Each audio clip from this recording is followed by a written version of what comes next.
From 2000 to 800 BCE, most city-states were ruled by a monarch commonly known as a king. In a monarchy, the power is in the hands of one person called a king. At first, kings were chosen by the people that lived in the city-state. When the king died, another leader was selected to take his place. After a while, the kings insisted after their death, their children will take their place. The Greek kings were very powerful as they acted as judges and conducted religious ceremonies.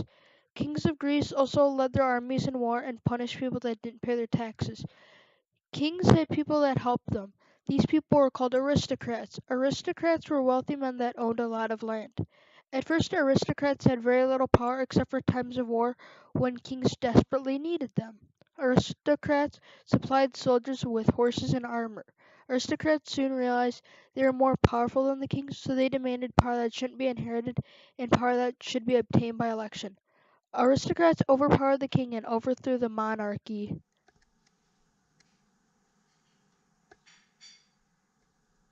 From 800 to 650 BCE, most of the city-states in Greece were ruled by a type of government called oligarchy. The oligarchs were rich men. The Greek oligarchs were mostly aristocrats, rich men that inherited land from their family. Although most of the oligarchs were aristocrats, some were wealthy merchants. Oligarchs had very comfortable lives. Oligarchs spent their time hunting and participating in chariot races.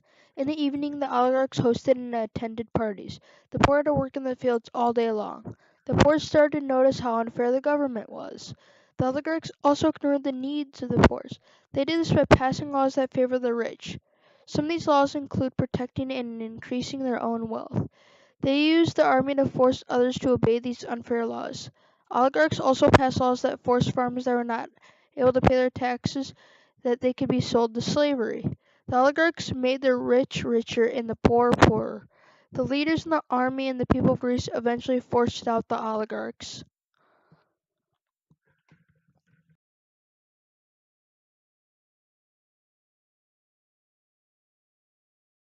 Tyranny. From 650 to 500 BCE, people turned to people who promised to change the government. Then one person was voted to lead, but not be the lawful king. Tyrants were also called dictators. Tyrants can't create laws that have him rule. The tyrant's son usually doesn't inherit his dad's power. Tyrants were popular in their respected communities. They were military leaders promising for difference and better rights. Tyrants were usually good rulers. Some were more hostile to farmers and took away their land, and they had debt. Others helped the people in debt. Hippias, the last tyrant and city-state of Athens, was hostile after his brother was murdered.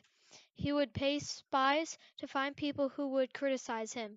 Since people didn't like this, they drove Hippias out of power and started the Greek democracy. Democracy 500 to 400 BCE. Democracy happened around 500 BCE.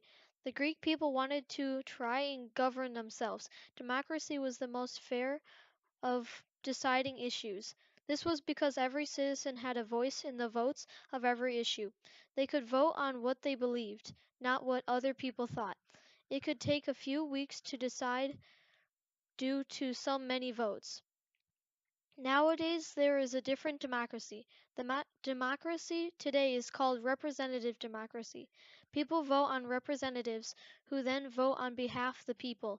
In ancient Greece, they had a direct democracy. In a direct democracy, every citizen was allowed to vote on any issue. Greece had an assembly. In this assembly, any free man could speak and vote on the issues. Some of the Greeks didn't think democracy was a good idea. Assemblies often reversed the laws they made after only a couple of weeks. These problems made the Greeks go back to earlier forms of government. Although the Greeks went back to monarchies, oligarchs, and tyrannies, the idea of governing themselves still survived. Monarchy. Pros. The kings had enough power to make laws and act as judges. They also controlled religious ceremonies. They led their armies during wars. They could also use their power to punish people who disobeyed the laws or didn't pay their taxes. Monarchy cons. Not everyone got what they want. Everyone that wasn't the monarch didn't have a say in what they wanted. Oligarchy pros. Compared to the poor, oligarchs had very comfortable lives. Sometimes they hosted or went to parties. During the parties, slaves were hired to perform and entertain guests with music, dancing, and acrobats. Oligarchy cons. Unlike the aristocrats, the poor had to work long hours in the fields. To make things worse, the oligarchs ignored the needs of the people by passing laws that favored the rich. The oligarchs protected and increased their own wealth. They used the army to force others to obey their bad laws. In some city-states, such laws forced farmers who were unable to pay their debts to sell themselves as slaves. Tyranny pros. A tyrant can't say that laws of the land gave him the right to rule. There are no legal limits on his power. Also, a tyrant's son does not usually take his father's power. Although tyrants in ancient Greece were likely to take and keep control by force, they were often popular. Most Greek tyrants were military leaders who gained the support of the people by promising them more rights. Once they were in power, many of the Greek tyrants were good rulers. They made changes that improved the lives of the poor. Some canceled the debts of struggling farmers. Tyranny cons. If your tyrant was more hostile, he may take the aristocrat's land for no reason. And if you were a tyrant's son, you didn't always want to inherit his power once he died. Democracy pros. It was a direct democracy, which means the people had the right to vote for any issues. They had an assembly and any free man could speak in this assembly and vote on possible new law or proposal to go to war. Free men also ran the city's day-to-day business. Democracy cons. It took weeks for the laws to be made because of so many votes. People could persuade others to vote unwisely, and laws can be reversed. Differences between direct and representative democracy. The democracy today is called representative democracy. People vote on representatives who then vote on behalf of the people. In ancient Greece, they had a direct democracy. In a direct democracy, every citizen was allowed to vote on any issue. Key terms. Monarchy, a government in which the ruling power is in the hands of one person. Aristocrat, a member of the most powerful class in ancient Greek society. Oligarchy, a government in which the ruling power is in the hands of a few people. Tyranny, a government in which absolute ruling power is held by a person who is not a lawful king.